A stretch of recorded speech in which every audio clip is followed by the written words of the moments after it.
অপেক্ষা, পার্থ সাহা।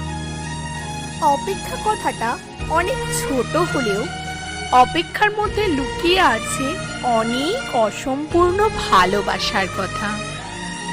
সময়ের সাথে সাথে সব চলে গেছে, বন্ধুত্ব, রাগ, ক্রোধ, সব কিছু।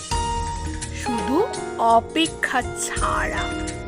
নিজের ভালোবাসার, নিজের স্বপ্নের জন্য সব ছাড়া যায়, শুধু অপেক্ষা ছাড়া। তাই তো অপেক্ষায় বসে আছি। অপেক্ষা হলো প্রত্যেকটা মানুষের আশা ও ভরসা। মানুষ সব কিছু ছাড়তে পারে, শুধু অপেক্ষা ছাড়া। মানুষের ভালোবাসার মূল ও শুদ্ধতম একক হলো অপেক্ষা। তাই তো অপেক্ষা করতে হবে নিজের স্বপ্ন ও ভালোবাসার জন্য।